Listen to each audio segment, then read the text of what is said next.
Je crois que c'est bon là. Je crois que c'est bon. Est-ce que quelqu'un m'entend et peut me dire si l'image et le son sont OK?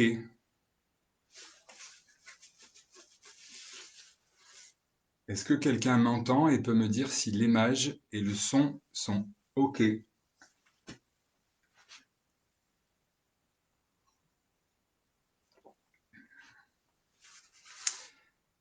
Bonsoir à tous. Je ne sais pas si vous m'entendez. Est-ce que le premier arrivant sur la vidéo peut me dire si le son est OK?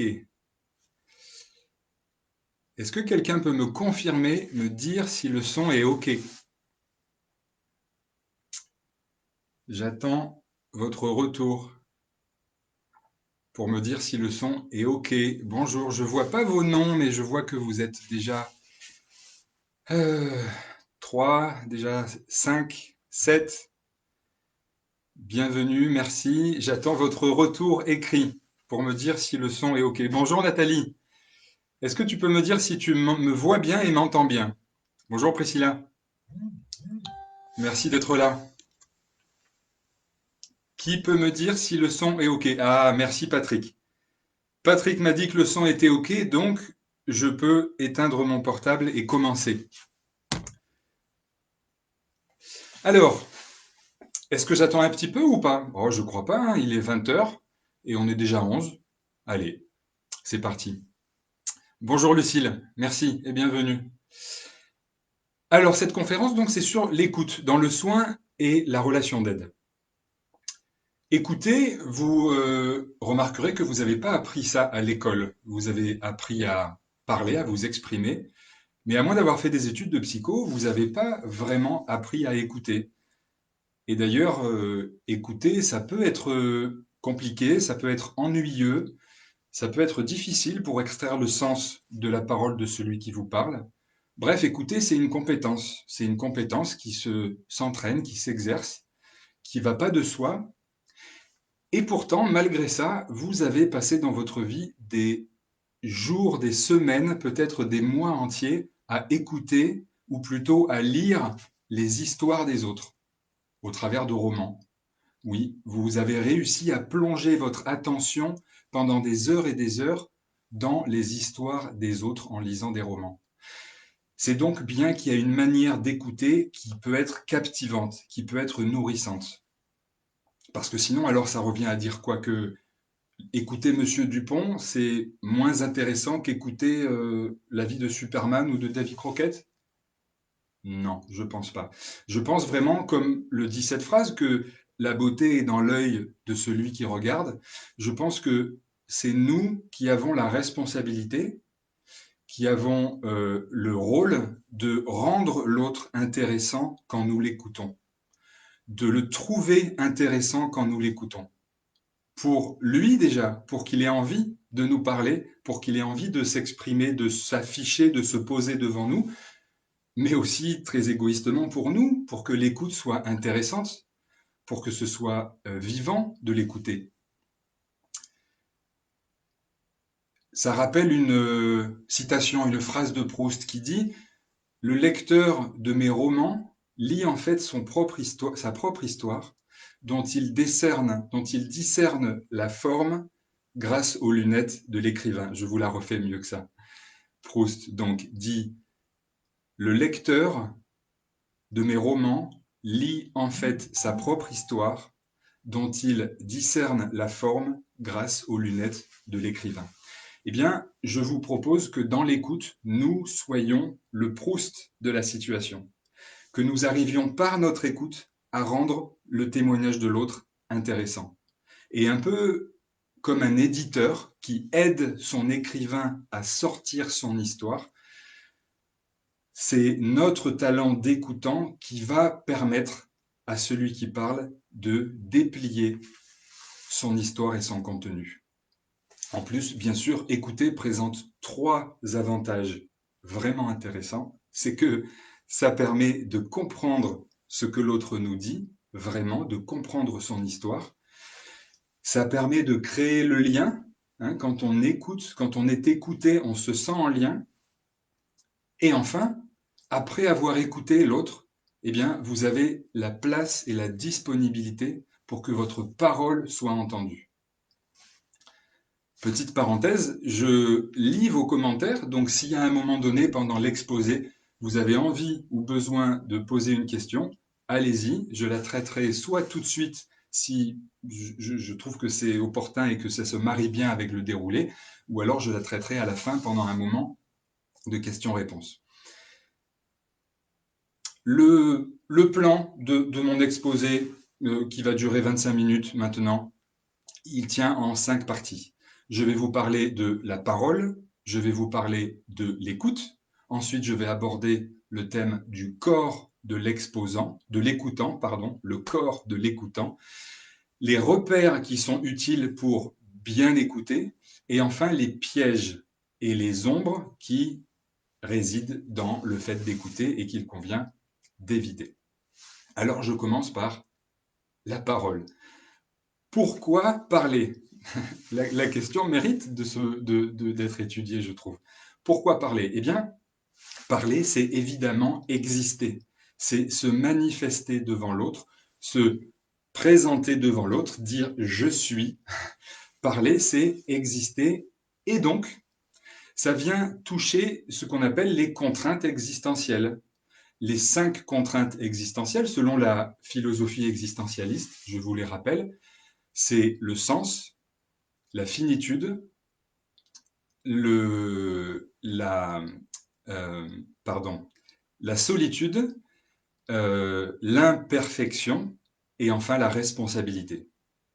Donc, quand le sujet vous parle, puisque parler c'est une démarche d'existence, ça vient mobiliser chez lui ces 5 contraintes existentielles, sens, finitude, imperfection, solitude et responsabilité. Donc, voilà une première grille de lecture, un premier outil à avoir en permanence dans la tête quand vous écoutez quelqu'un. Cette personne qui me parle, quel est le sens de ce qu'elle me dit? Quel est le sens pour elle qu'elle vienne me le dire aujourd'hui? Quel sens ça a qu'elle vienne me le dire à moi dans ce contexte-là? Bref, ayez à l'esprit cette notion du sens du moment. La finitude, autre contrainte existentielle, tout s'arrêtera un jour, votre vie, la mienne, la vie du soleil.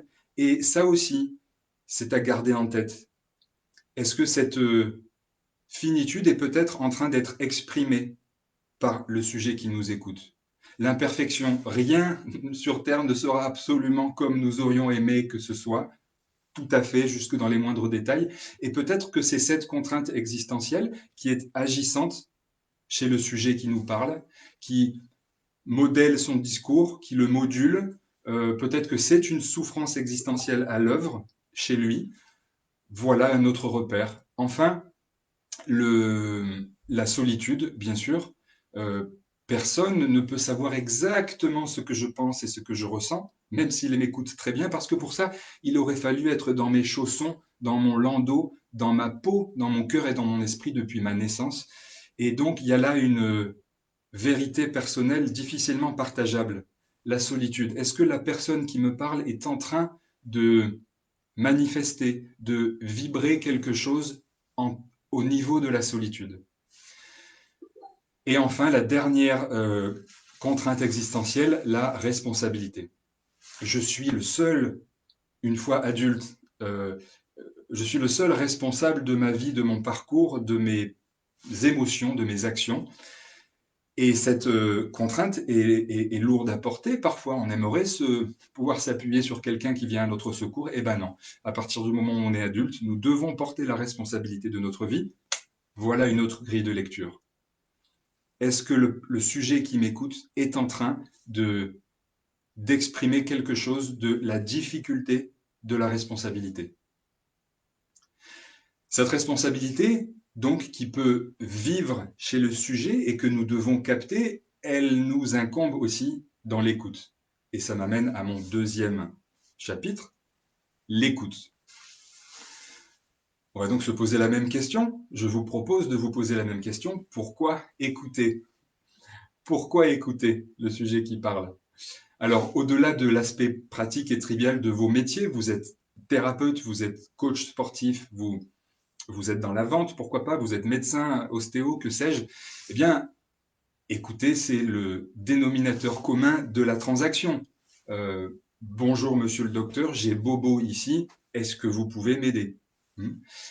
Au-delà de cet aspect trivial, la parole dans l'acte de soin et dans l'acte de la relation d'aide, c'est la préparation, c'est la ritualisation d'un acte qui va se jouer entre vous et le sujet que vous écoutez et qui a besoin, cet acte, d'être explicité, d'être défini dans un cadre, d'être euh, euh, il est important de vérifier que l'accord est tacite, que la demande est claire, que l'offre est claire. Bref, la parole est nécessaire pour l'acte de soin.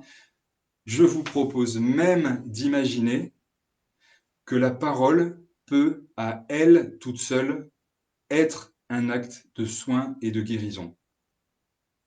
Alors, je ne suis pas en train de dire qu'elle peut ou qu'elle doit se substituer à la technicité de l'acte médical ou de l'acte de soin. La manipulation de l'ostéo, le remède du médecin, le massage du kiné, l'écoute du thérapeute, tout ça est nécessaire, bien sûr. Mais je dis, et je vais vous donner deux exemples, que la parole et donc l'écoute de votre sujet peut à elle seule être un acte de soin. Les deux exemples que je vous donne, le premier, vous l'avez tous vécu.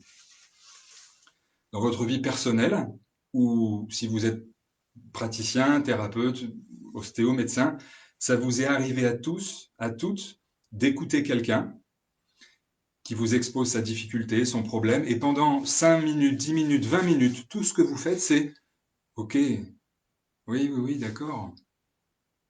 Ah oui, je comprends. Ah oui, je comprends. Continue, qu'est-ce qui t'est arrivé après? Et voilà, pendant un quart d'heure, vous faites que ça, rien d'autre.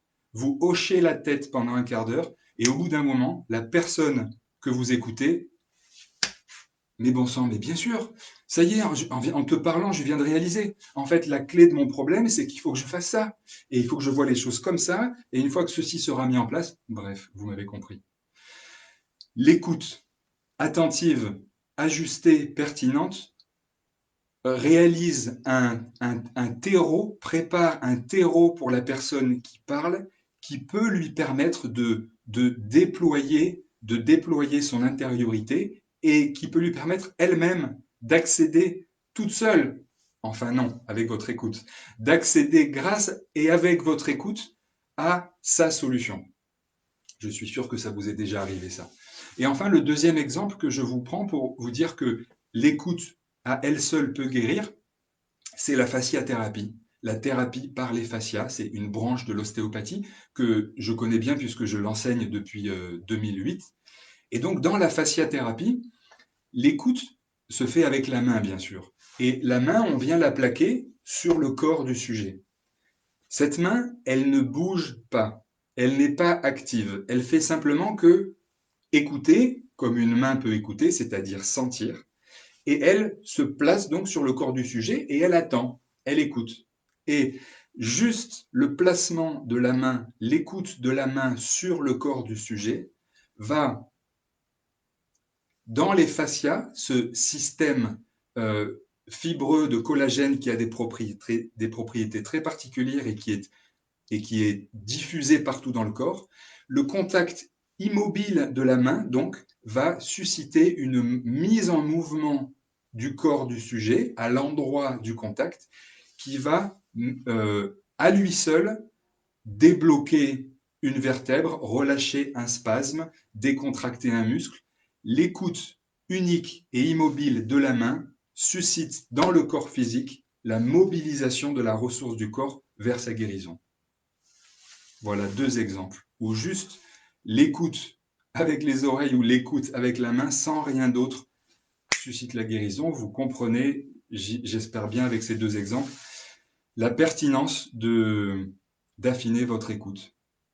Alors, je viens de vous parler du corps là avec le fascia. Ça nous amène tout naturellement, et je vérifie l'heure, ça nous amène tout naturellement au corps de l'écoutant. Dans l'écoute, où est notre corps? Comment est notre corps? Voilà quelque chose d'important à mon avis. Alors déjà, il y a une chose, c'est la distance. La distance vis-à-vis de votre interlocuteur. Vous connaissez cette notion du périmètre de sécurité, qui est très variable selon les individus. Eh bien, soyez attentif au confort subjectif que vous percevez chez la personne que vous écoutez. Vous sentez-vous trop proche ou trop loin? Avez-vous le sentiment que vous êtes trop proche pour le sujet ou trop loin? Bref, ajustez la distance entre vous et la personne que vous écoutez dans le but d'optimiser son confort et le vôtre. Deuxième chose, en parlant du corps de l'écoutant, c'est le regard. Le regard, les yeux dans les yeux, c'est quelque chose qui crée du lien, vous le savez, hein, qui crée du lien, mais qui peut être inquiétant, oppressant, s'il est fixe, sans expression et maintenu longtemps. Donc, socialement, vous savez que c'est important, ça se fait tout seul, quand on parle à quelqu'un, quand on le regarde, eh bien, nous avons des pauses visuelles comme ça, sur les côtés, en bas, à droite, pour pas envahir notre interlocuteur avec notre regard qui serait plongé dans ses yeux. Donc, le regard, comment j'ajuste mon regard, c'est important et ça peut varier tout à fait d'une personne à une autre. Vous ne regardez pas un autiste comme vous regardez quelqu'un de très expressif, volubile et qui aime la relation intense et directe. L'expression de votre visage, évidemment, là aussi, une petite astuce, par exemple, quand vous écoutez quelqu'un, si à un moment donné, vous avez besoin de vous exprimer, juste le fait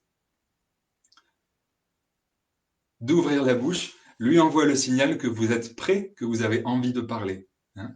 Et aussi par le mimétisme qui nous, comment dire, le mimétisme qui existe dans l'espèce humaine et qui fait que les gens que vous côtoyez, sans vous en rendre compte, vous vous imprégnez de leur position, de leur posture et de leur expression de visage. Eh bien alors, l'expression de votre visage va être importante pour rassurer ou inquiéter, susciter la confidence ou la méfiance de la personne que vous écoutez. Exemple, si la personne qui vous parle a plutôt les sourcils froncés, eh bien alors, si vous avez vous aussi les sourcils froncés, vous lui renvoyez le signal apaisant que vous êtes quelqu'un comme lui, qu'il est en famille, il est avec quelqu'un de pareil. Et ça, c'est plutôt rassurant. Dans la position, même exemple, si quelqu'un vous parle et est très en avant, très intéressé, les yeux grands ouverts et le corps en ouverture, et que vous, en face, vous avez les bras croisés, vous êtes en recul et les sourcils froncés, vous avez capté, bien sûr, qu'on a là une dynamique comme entre le chien et le chat, un qui fuit, un qui avance, et c'est pas du tout productif. Donc rappelez-vous du mimétisme, amusez-vous à maintenir à peu près la même expression de visage, la même position du corps que votre interlocuteur. Bien sûr, il ne s'agit pas de suivre ça à la lettre, c'est juste un outil en plus qui s'accumule aux autres outils et qui vous donne une écoute performante.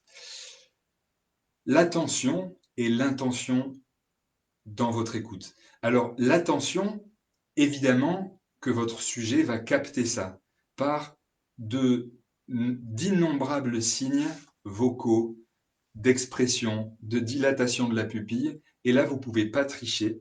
Donc, si votre attention est dirigée vers le ticket dans le parc-mètre qui est plus bon, eh ben, ça ne va pas marcher. Votre attention doit être dirigée vers votre interlocuteur. Ça me fait penser à une phrase de Jordan Peterson que j'aime beaucoup. Si vous ne le connaissez pas, allez le voir. C'est un psychologue canadien qui donne beaucoup de contenu sur YouTube.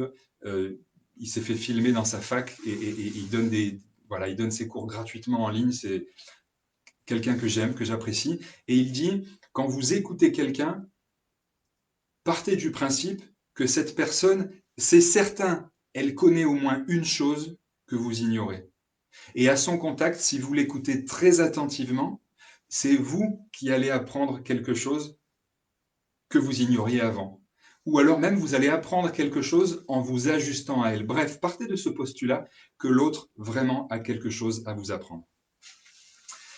L'attention et l'intention, donc. Et enfin, le dernier signe, la dernière astuce corporelle que je vous donne pour affiner votre écoute, c'est un signe corporel qui est très visible, qui est très visuel et que j'espère je mime de manière assez exagérée, vous l'avez compris, c'est la respiration. La respiration, là aussi, souvent les gens qui massent ou les ostéos le font assez intuitivement, ils calent leur respiration sur la respiration du sujet. Et à quoi ça sert ça? Déjà, comme je vous l'ai dit pour les autres domaines dans lesquels le mimétisme s'illustre, adopter le même rythme et la même amplitude respiratoire de votre sujet va lui donner le sentiment que vous êtes quelqu'un comme lui, qu'il est en famille et qu'il est en sécurité. Ensuite, vous allez pouvoir jouer avec votre respiration et si vous vous rendez compte qu'en face de vous, ça respire petit, serré et rapide, c'est qu'il y a une tension corporelle chez votre sujet, c'est qu'il y a une tension émotionnelle et donc rentrer dans sa respiration, sans exagérer comme moi bien sûr, et ensuite petit à petit, sans rien dire, vous ralentissez votre respiration et vous verrez, je vous le promets, en modulant votre respiration, en la ralentissant, vous ralentissez également le rythme respiratoire de la personne qui vous parle. Et c'est très apaisant pour lui, évidemment. Vous réussissez à l'apaiser sans qu'il s'en rende compte. Voilà, c'est même rigolo à faire au début, tellement on a l'impression d'appuyer sur un bouton. Bien sûr, pour ça, il faut l'avoir suffisamment pratiqué pour que ça devienne facile et que votre esprit puisse être disponible pour d'autres choses. J'espère que vous avez pris un papier et un crayon parce qu'il y a beaucoup de choses dans cette vidéo. Elle sera ensuite sur YouTube en accès libre et vous pourrez y revenir si vous le souhaitez. La respiration, donc dernier élément du corps. Ah mince, je viens de me rendre compte que ma caméra s'est éteinte. Je vais la rallumer tout de suite.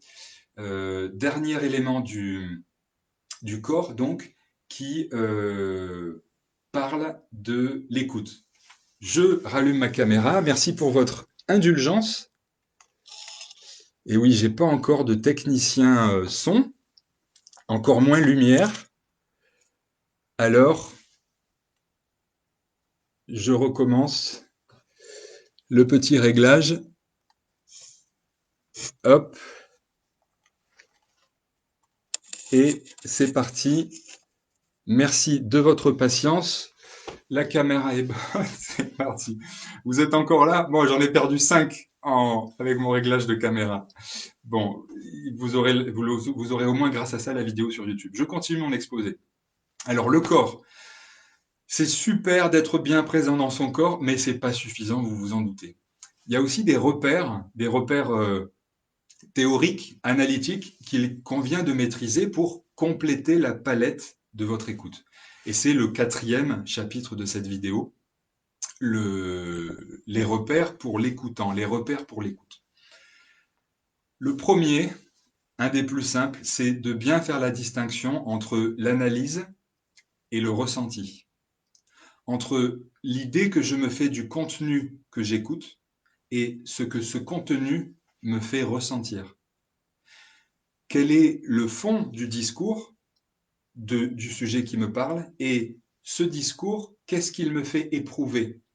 Par exemple, émotionnellement, sur les 5 émotions principales, peur, joie, tristesse, colère.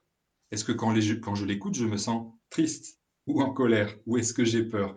Vous voyez comment tout ça va vous aider à colorer votre écoute et à affiner votre compréhension.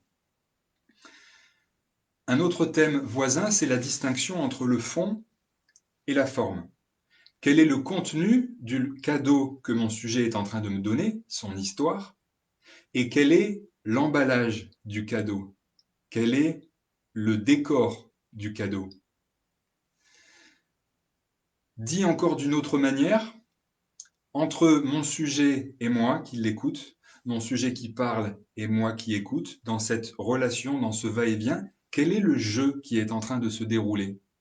Si on coupait le son et qu'on observait la situation de haut, à quoi ça ressemblerait? Par exemple, dans le triangle victime, sauveur, bourreau, y aurait-il quelque chose là à voir qui serait pertinent? Si vous êtes dans un métier de soins ou de relation d'aide, alors je vous l'annonce avec délicatesse, j'espère, mais franchise, il y a probablement chez vous quelque chose du sauveur.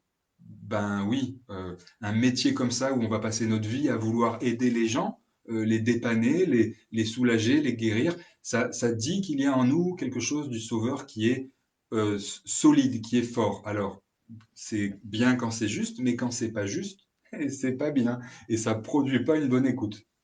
Ça rappelle ce proverbe iranien qui dit: de quel droit voulez-vous m'aider?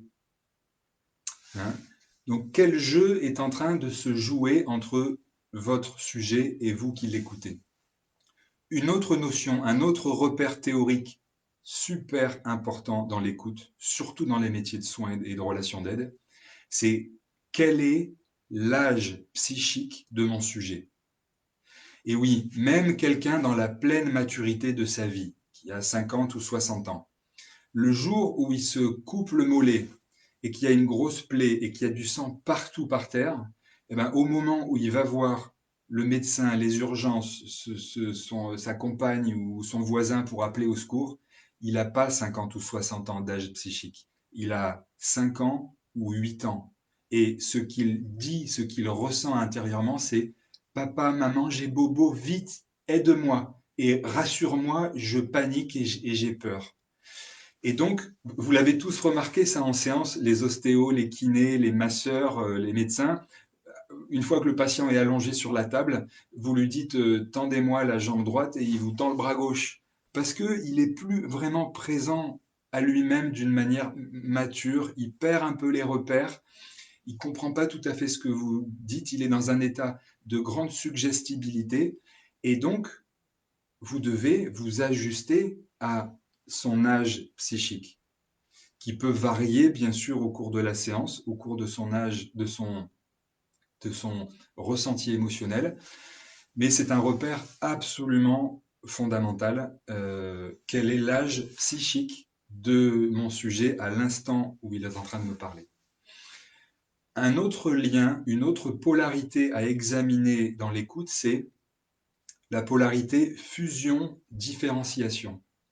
Est-ce que mon sujet et moi, là, dans l'échange verbal, sommes très proches, presque mélangés tellement l'écoute et la parole sont intenses et proches? Ou bien au contraire, est-ce que nous jouons un jeu où la différenciation est grande et où le lien est ténu? Ce lien est-il resserré, de confiance, chaleureux, intense, ou est-il plutôt prudent, voire distant, voire méfiant? Sur quelle graduation vous vous situez? C'est important parce que bien sûr, vous imaginez que pour susciter le déploiement de l'histoire du sujet par votre écoute, vous devez réussir à instaurer un climat de confiance, un lien plutôt étroit. Pas forcément une fusion, mais en tout cas un rapprochement, un grand sentiment de confiance et de sécurité pour que la personne ait envie de déposer avec les mots tout ce qu'elle a envie de déposer. Le silence, la gestion des silences. Les mélomanes, je ne sais plus quel mélomane ou quel compositeur dit que la musique, ce n'est pas les notes de musique, c'est les moments de silence entre les notes.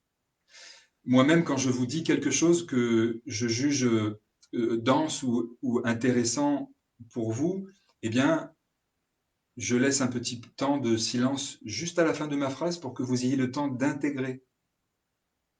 Parce que sinon, si je parle trop vite, ça fait comme quand on nourrit un bébé à la petite cuillère sans vérifier qu'il arrive à faire descendre, ça déborde. Donc la gestion de mon silence, ne pas avoir peur du silence, qui peut être intimidant. C'est un peu angoissant le silence entre deux individus quand nous nous regardons dans les yeux.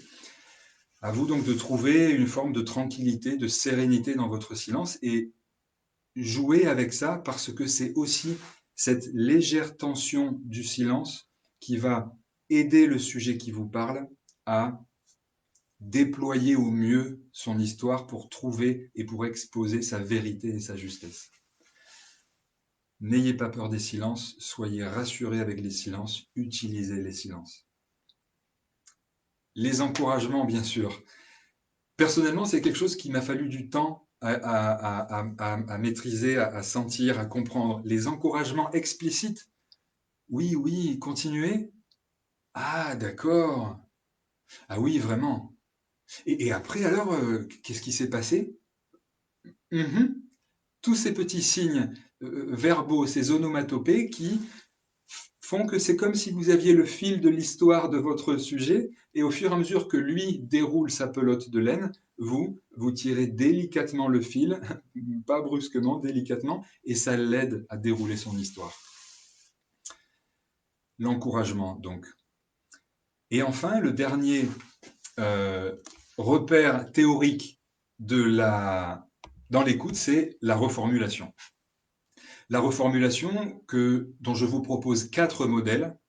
La première reformulation, c'est celle qu'on appelle en écho. Et quand la personne vient de vous dire « Oh là là, je suis tombé en skateboard et je me suis fait mal au genou », l'écho, c'est très simple. Vous reprenez la fin de la phrase ou le dernier mot. « Ah, vous vous êtes fait mal au genou ». Et ça, quand c'est évidemment bien placé au bon moment, ça encourage tout à fait le sujet qui vous parle à rebondir et à continuer l'histoire. Reformulation en écho. Deuxième mode de reformulation, la clarification. Si je comprends bien, vous êtes monté sur le skateboard, vous êtes tombé et vous vous êtes fait mal au genou, c'est ça? Voilà un exemple de clarification. Et enfin, la synthèse, qui est la forme la plus aboutie de clarification, ou un peu plus aboutie de clarification, parce qu'elle résume des éléments que vous êtes allé piocher à différentes parties du discours de votre sujet. La synthèse, elle est puissante quand elle est bien utilisée. Et en même temps, il faut être très prudent avec la synthèse parce qu'elle est à la limite de l'hypothèse ou du diagnostic. Je vous donne un exemple issu de ma pratique qui me fait sourire encore aujourd'hui. J'étais un jeune ostéo et je reçois une jeune femme de 30 ans qui s'allonge, elle avait je ne sais plus quelle douleur physique, je commence à travailler sur elle, sur le crâne et les cervicales, et donc c'est un moment de test pour moi en début de séance où j'aime faire un peu verbaliser le sujet et qu'ils me disent, bon, où il a mal et qu'est-ce qu'il y a d'autre dans sa vie qui peut l'embêter. Et là, dans le récit, elle me dit qu'elle vient de se séparer de son compagnon et qu'elle a un enfant de, je sais plus, 1 an ou 2 ans, un enfant en bas âge, donc son compagnon vient de la quitter. Et là, moi qui suis très plongé dans la technique de ma séance d'ostéopathie, mais qui en même temps l'écoute avec une oreille un peu débutante, je lui dis donc, après qu'elle m'ait dit mon compagnon vient de me quitter et j'ai un enfant en bas âge, je lui dis ah oui, ça doit être dur pour vous. Je reformule. Et vous savez ce qu'elle m'a répondu? Non, non, au contraire, je suis soulagé, c'était un gros connard. Voilà, donc l'exemple de ce qu'il ne faut pas faire dans la reformulation, ni en clarification, ni en synthèse. Soyez très prudent avec votre interprétation subjective de la situation. On aurait pu penser que son vécu était douloureux. Néanmoins, dans l'instant là, ce qu'elle éprouvait et ce qu'elle avait envie de dire, c'est qu'au contraire, le fait que son compagnon soit parti, pour elle, c'était un soulagement. Voilà un exemple qui est un piège de l'écoute et ça a fait la transition pour la 5e partie. Merci aux 23 personnes qui sont restées jusque-là. Et d'ailleurs, ça va être le moment où vous allez pouvoir commencer à poser les questions puisque dans 3 minutes, j'ai fini. Donc, les pièges et les ombres qui sont contenus dans l'écoute.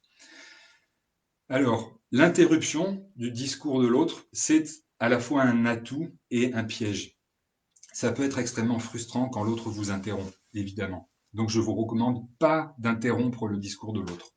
Sauf si vous avez quelqu'un qui est dans une forme de logorée, qui est dans ce qu'on appelle l'histoire au disque rayé, c'est-à-dire que vous sentez que sa parole n'est pas très habitée. Il vous parle de ça, mais de manière détachée, ou avec une somme de détails qui s'accumulent, mais qui n'ont pas vraiment de sens. À ce moment-là, ça va lui faire du bien à lui de l'interrompre, ça va le cadrer, et je vous conseille d'utiliser le corps excusez-moi, je dois vous interrompre parce que j'ai besoin de comprendre quelque chose, ou j'ai besoin de comprendre pourquoi vous m'avez dit ça, ou j'ai besoin de comprendre où vous voulez en venir. Je vous assure que dit clairement, avec un geste de la main, plutôt rassurant, ça a un effet apaisant, structurant sur le dialogue de l'autre, et souvent il se rend compte lui-même qu'il était en train un peu de déborder et de se perdre dans des détails. Donc, interrompez, oui, avec un geste de la main pour expliciter ça, pour vous excuser de l'interrompre et pour lui signifier que vous l'interrompez parce que vous avez besoin d'en savoir plus, etc. Un autre risque de l'écoute, c'est un autre piège, c'est la contamination. La contamination par l'émotion que ressent le sujet. Et puisque vous l'écoutez très attentivement, alors vous êtes facilement contaminable par le vécu émotionnel qui vibre pourtant chez le sujet. Et je vous donne un exemple, s'il est extrêmement triste quand il vous raconte quelque chose, alors vous allez peut-être vous sentir triste vous-même. Et du coup, vous avez une différenciation à faire importante. Cette tristesse, elle appartient à qui? Est-ce que c'est vraiment la tristesse du sujet qui vous a contaminé et donc de laquelle vous devez un peu vous départir pour garder votre clarté d'analyse et de relation? Ou alors, deuxième option, est-ce que c'est votre tristesse à vous? Parce qu'il évoque que lui, il est très triste parce qu'il a mal au genou, il est tombé en skateboard, souvenez-vous. Mais vous, peut-être que la tristesse, c'est la tristesse que vous avez vous, parce que vous vous êtes fait opérer il n'y a pas longtemps et vous avez encore super mal ou vous avez mal vécu quelque chose. Bref, vous comprenez la différence. La tristesse, l'émotion que je ressens, appartient-elle au sujet que j'écoute ou m'appartient-elle à moi? Cette distinction est importante, évidemment, à faire. Tout ça en écoutant le sujet, donc vous devez avoir une disponibilité intellectuelle et émotionnelle à géométrie variable, mais avec de la pratique, tout se travaille et s'améliore. Et enfin, pour terminer, le travail des ombres. Le travail des ombres que Jung évoque dans son œuvre. Je suis un friand de Jung. Et le travail sur les ombres, évidemment, c'est quelque chose qui n'est pas glamour, qui n'est pas à la mode, qui n'est pas agréable, et qui pourtant est très important. Le travail sur les ombres, c'est d'aller regarder dans la cave de votre maison pour aller voir les fossiles qui y traînent et aussi d'aller voir dans le grenier de votre maison intérieure pour voir les fantômes euh, de votre lignée, par exemple, qui peuvent errer là-dedans, pour voir les vestiges de votre instinct de survie qui peuvent vous donner des pulsions, des envies, des élans, des jugements, des velléités dans l'écoute, dirigés vers votre sujet et qui sont parfois tout à fait hostiles et, euh, et évidemment stériles, voire toxiques pour la relation d'écoute. Je vous donne un exemple. Euh, vous écoutez votre sujet et à un moment donné, vous sentez une colère en vous, vous avez envie, il vous énerve, vous avez envie de le secouer, et ben voilà une de vos ombres qui se manifeste. Et puis en creusant, vous vous rendez compte que c'est une ombre qui vient d'une colère non résolue. Hein. C'est proche du thème évoqué précédemment, mais c'est un peu différent. Je vous l'explique encore autrement. Je suis très rassuré quand une maman me dit en cabinet, Monsieur Goethe, j'en peux plus. Mon bébé de 6 mois, là, il arrête pas de pleurer. Je sais pas quoi faire. Je suis fatigué. Ça fait 6 mois que je dors plus. Des fois, j'en peux plus. J'ai qu'une envie, c'est de le jeter par la fenêtre. C'est très rassurant qu'une maman puisse dire ça de son enfant. Ça veut dire qu'elle a la solidité, la confiance, le courage, la force de regarder la réalité des pulsions qui l'animent et qui sont humaines. Quand vous êtes épuisé, c'est humain d'avoir envie de péter les plombs de n'importe quelle manière et d'aller étrangler le gars qui vous a fait une queue de poisson en voiture parce que, je sais pas, dans ce moment-là, ça vous a mis en pétard. Ok. Je suis plutôt très inquiet quand une maman me dit oh non, non, moi je suis épuisé depuis 6 mois là avec mon petit bébé, mais à chaque seconde de ma vie, je l'aime comme mon bien le plus précieux et vraiment je suis dans une relation avec lui toute lumineuse d'amour et de bonheur. ouh là là, cette personne-là, elle n'a pas la capacité de regarder la réalité de ses ombres, et sauf si c'est la Vierge Marie que j'ai en face de moi, bien sûr, là, je m'incline et je fais une prière. Mais la réalité de plus quotidienne de vous et moi, c'est que nous avons des ombres qui nous animent et que nous gagnerions à apprivoiser par un travail en thérapie, en supervision, mais aussi dans la création artistique. Bref, il y a beaucoup de manières d'expression qui permettent d'explorer les ombres. Voilà, je crois que j'ai fini mon exposé. Je vous ai choisi pour la chute un proverbe africain pour illustrer la parole. Et ce proverbe africain, c'est: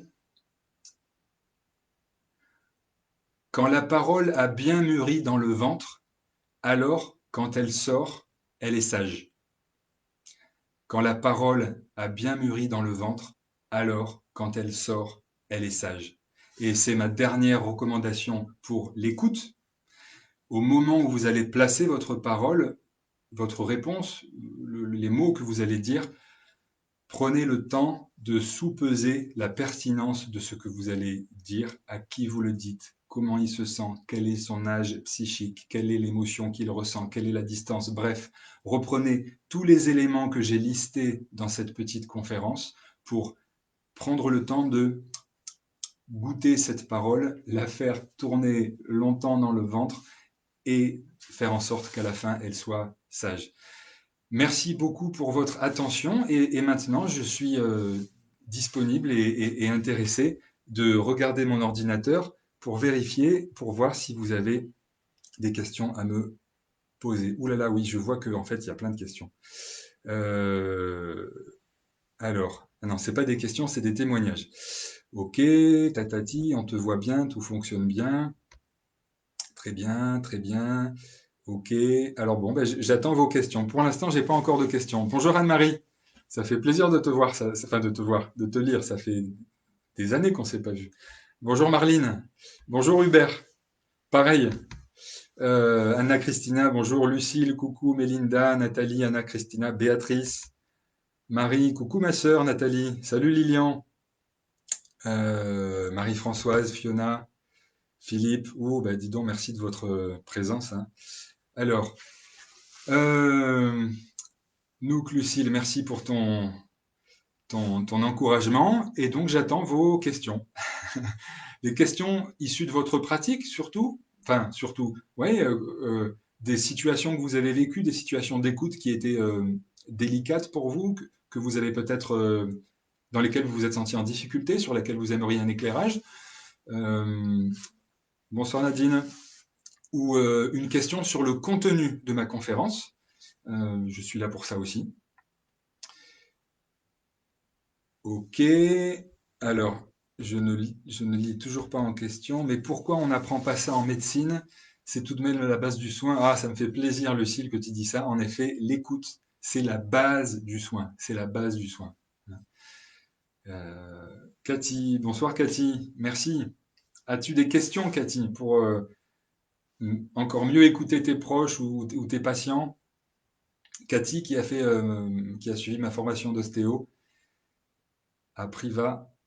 Et bon, alors toujours pas de questions. Je sais qu'il y a un petit décalage j'ai fait des petits réglages cet après-midi et il faut parfois 30 secondes pour que le message arrive.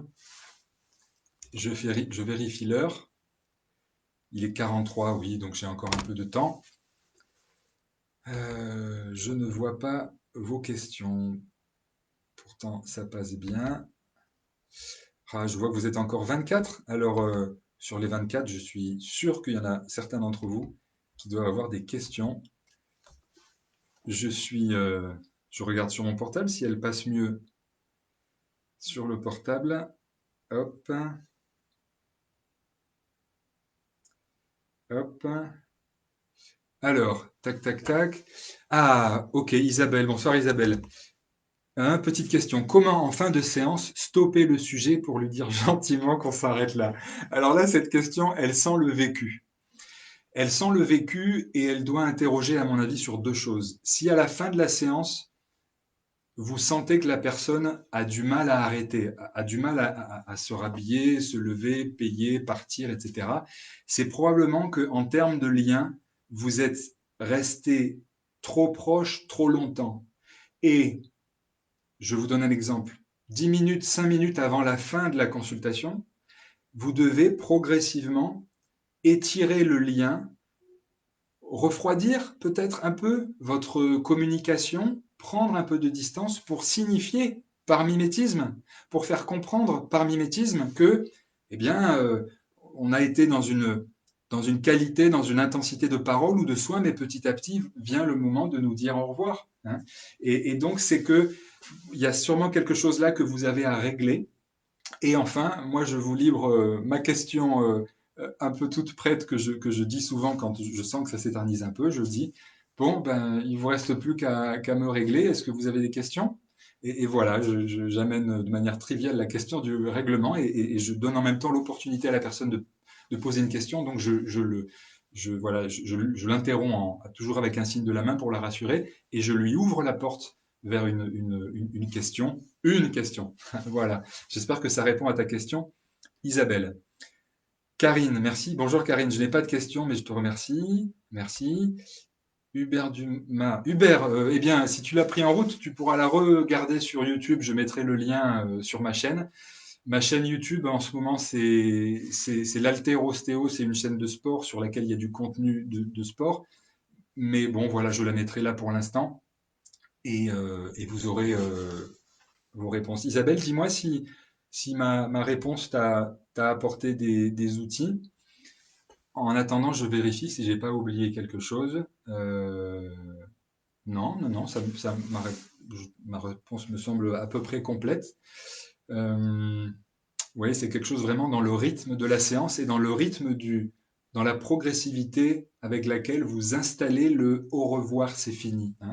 C'est pas à installer brutalement, c'est à préparer 5 minutes, 10 minutes avant.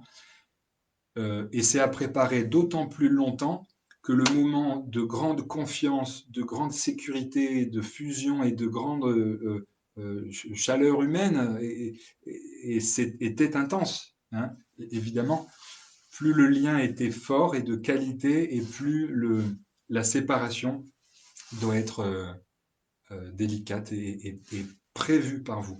Isabelle me dit merci, c'est assez clair. Merci beaucoup pour ton retour. Et j'attends donc une autre question, puisque vous êtes 25 là à me regarder.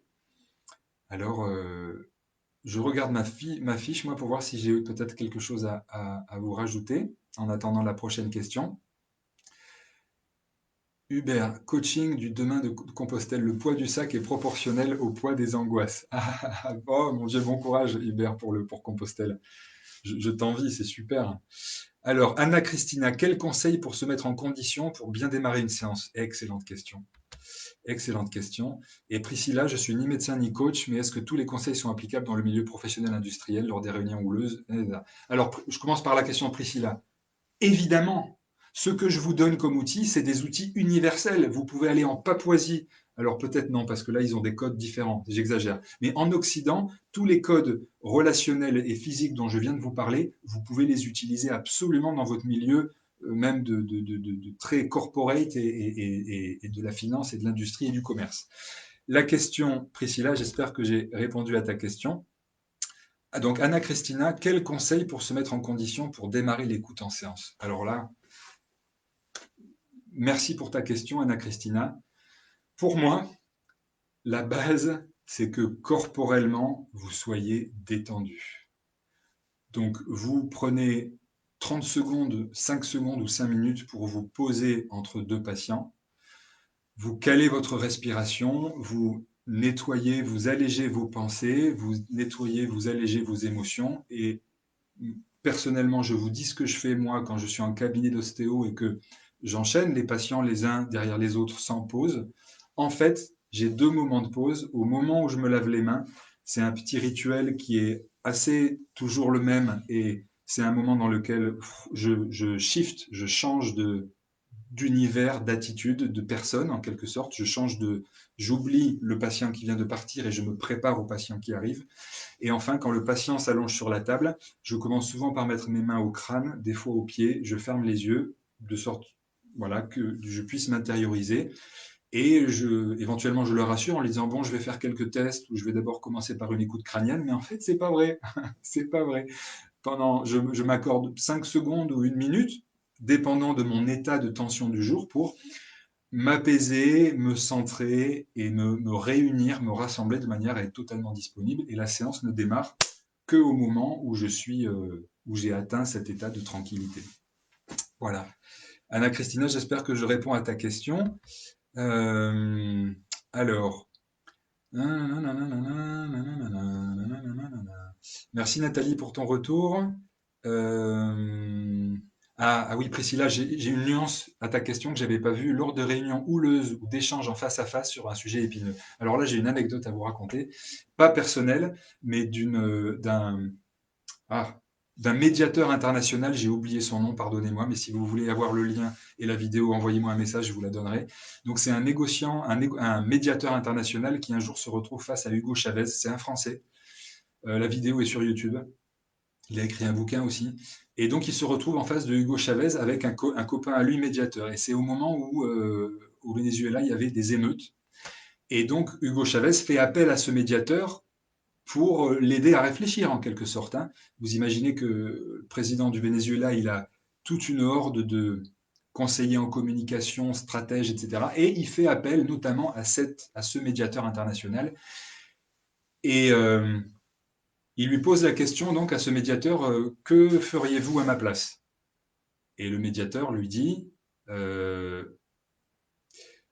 il lui dit, pour l'instant je ne sais pas, mais vous avez beaucoup progressé déjà. Et ça, ça met Hugo Chavez en colère. Il se met en colère, il s'approche du médiateur, il l'invective, il postillonne. Si vous l'avez vu dans des discours, Hugo Chavez, hein, vous avez vu que c'est pas l'abbé Pierre, hein. Il est très expressif. Le médiateur dit, j'avais la trouille, je ne savais pas à quoi m'attendre. Et donc Hugo Chavez se lance dans une diatribe là, pleine de colère et de véhémence en disant, mais vous vous rendez pas compte, vous savez pas ce que je vis, et les syndicats, et la police, et mes opposants politiques, etc. Il éructe comme ça. Et le médiateur se raccroche à sa respiration, se raccroche à sa confiance, il dit rien, il absorbe la colère de l'autre. Il absorbe la colère, il l'écoute, il l'encourage. Et au bout de, comme c'est prévisible, l'émotion c'est une vague qui dure 3 à 5 minutes, pas plus. Au bout de 3 à 5 minutes de colère, Hugo Chavez se calme. Le médiateur laisse un silence s'instaurer, il joue avec le silence et Hugo Chavez lui dit à la fin de sa colère, alors je vous repose la question maintenant, qu'est-ce que vous me conseillez vraiment? Avec une voix, une posture, une attitude beaucoup plus apaisée, parce qu'il a pu évacuer ce qui lui pesait. Donc Priscilla, voilà un exemple que j'espère que tu seras jamais en face du président du Venezuela qui te hurle dessus, mais tu vois, même dans ce cas-là, les techniques que je vous recommande dans cette vidéo, la gestion du silence, la gestion du mimétisme corporel, hein, pour laisser l'autre s'exprimer, ça va t'aider et je te souhaite de, que ça. Tu m'en diras des nouvelles et dis-moi si ma réponse te convient. Alison, coucou Alison, merci pour ta présence. Je vois plus de questions. Monia, encore des lives. Merci, merci, merci. Alors, merci Priscilla. Pendant que vous cherchez si vous avez une autre question, et je crois que ce sera probablement la dernière, je regarde sur ma fiche pour voir si j'ai oublié quelque chose à vous dire sur l'écoute. Ah, je sais qu'il y a une question Moi, je sais qu'il y a quelque chose qui m'embarrasse souvent, c'est quand je... Lucille, qui me pose une question. Comment interrompre une personne en fin de séance qui, en fin de séance, en veut encore et bouffe l'énergie en tentant de relancer la machine, amenant à dépasser l'horaire convenu, interrompre sans heurter et blesser. Alors, Lucille, je te recommande de venir un petit peu en avant dans la vidéo. J'ai donné exactement la réponse à cette question. Enfin, ta nuance n'est pas tout à fait la même que la question précédente. Toi, tu amènes vraiment la notion de contamination énergétique. Là, tu dis que la personne te bouffe l'énergie et elle veut que tu dépasses l'horaire. Donc, c'est qu'il y a quelque chose, si tu sens que tu t'es fait bouffer l'énergie, c'est que tu as autorisé ça. C'est que tu as autorisé ça. C'est que vous avez joué un jeu où quelqu'un en face était un grignoteur d'énergie et toi, en face, tu étais quelqu'un qui se faisait grignoter l'énergie.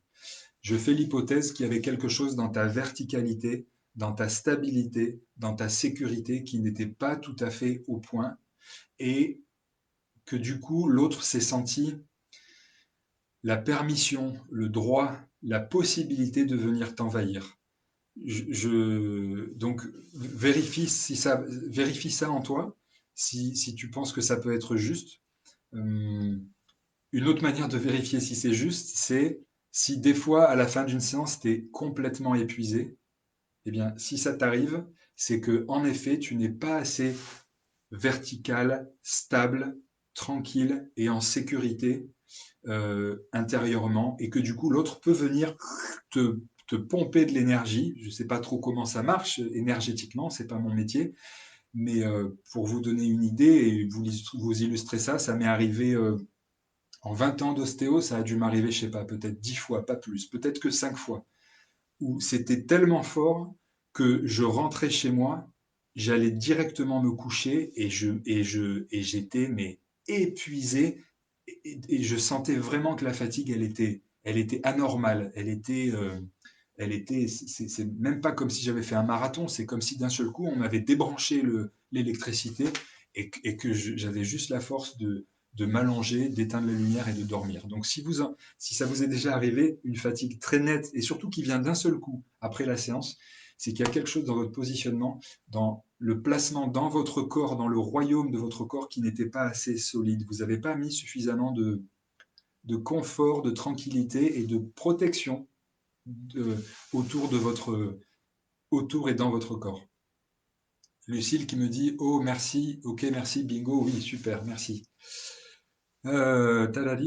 Christelle qui me dit tes conseils sont pratiques avant, pendant et après la séance, il faut donc accompagner tout au long.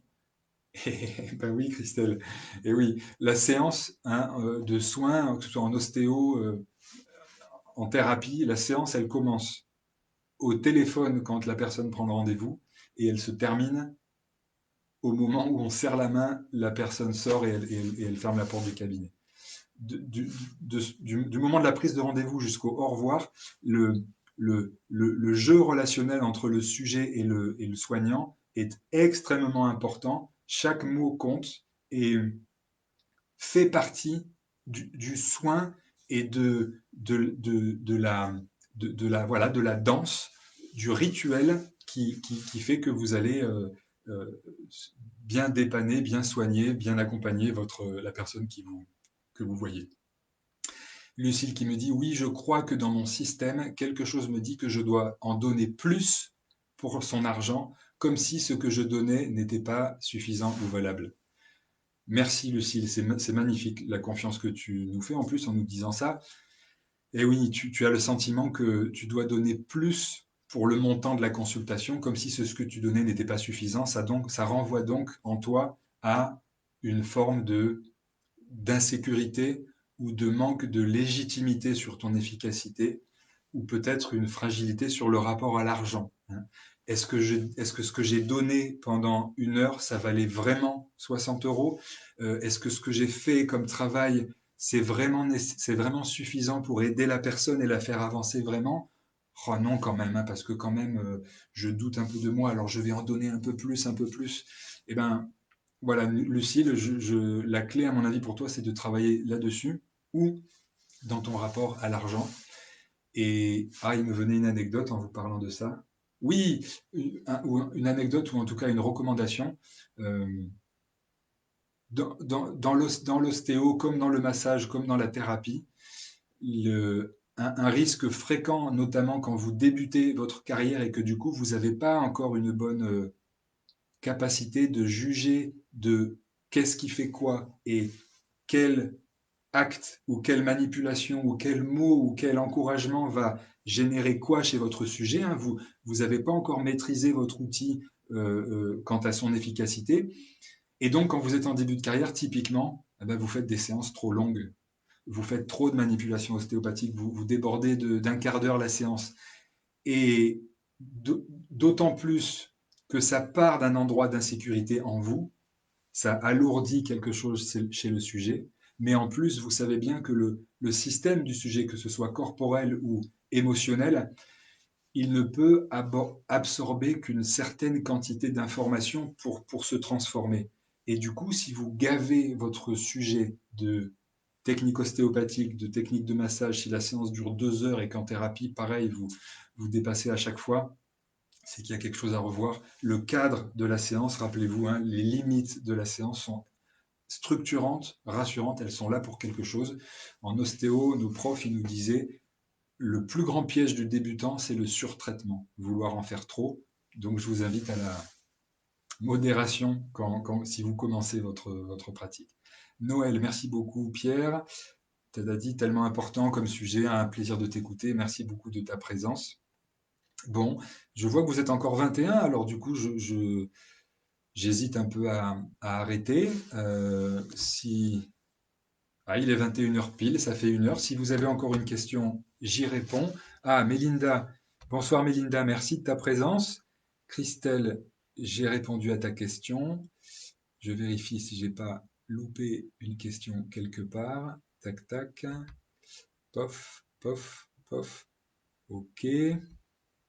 Alors, est-ce que j'ai quelque chose à rajouter avant d'interrompre? Anna Christina, ah, mais non, on ne serre plus la main. Ah oui, c'est vrai. Alors désolé, moi je serre la main de mes patients malgré le Covid. Isabelle, merci pour ce temps d'écoute et de parole. Bonne soirée à tous et bonne continuation pour tes nouvelles activités. Merci, Isabelle, toi aussi. Nadine, à refaire pour d'autres sujets. Ok, bon, écoutez, je ne vois pas autre chose à vous dire. Alors je vais conclure en vous remerciant beaucoup pour votre présence. Ça m'a fait plaisir. Moi, vous savez, j'adore transmettre et avec le Covid, eh bien, j'ai eu plusieurs formations qui se sont annulées, bien sûr, ou qui ont été impossibles. Donc ça me plaît de pouvoir transmettre mon contenu quand même de cette manière-là. Si vous avez, j'ai peut-être une demande à vous faire. Si vous avez des commentaires, des questions que vous voulez que je traite en vidéo, comme là, en live, eh bien, allez-y, ça m'intéresse de savoir quels sont vos besoins. Je répondrai dans la mesure du possible. Si vous avez des conseils techniques ou relationnels pour améliorer ma prestation, ben, je suis preneur aussi, j'aime apprendre. Oui, je ferai d'autres conférences, absolument. Oui, Christelle, je venais de dire que je suis à l'écoute de vos suggestions, quelle que soit votre profession dans le soin. Oh, Damien de Cahors, salut Damien, j'espère que tu vas bien. Tu dois me montrer ta vidéo sur l'arraché, toi. Hein, donc j'attends. Et voilà, donc je termine en vous remerciant beaucoup pour votre présence et en vous rappelant de bien écouter vos sujets avec vos oreilles, avec votre tête et les repères que je vous ai donnés dans cette vidéo, avec votre cœur, vos émotions et les repères que je vous ai donnés dans la vidéo. Et avec ça, je suis sûr, quel que soit le contexte, professionnel, thérapeutique, familial, eh bien, ça va déclencher des choses intéressantes. Je vous rappelle la petite phrase du docteur de Jordan Peterson, le psychologue canadien. Quand vous écoutez quelqu'un, partez du principe que cette personne a au moins une chose précieuse à vous apprendre. Et cette attention, cette qualité d'attention va instaurer un climat de confiance, de sécurité tel que la personne va déployer son histoire. Et au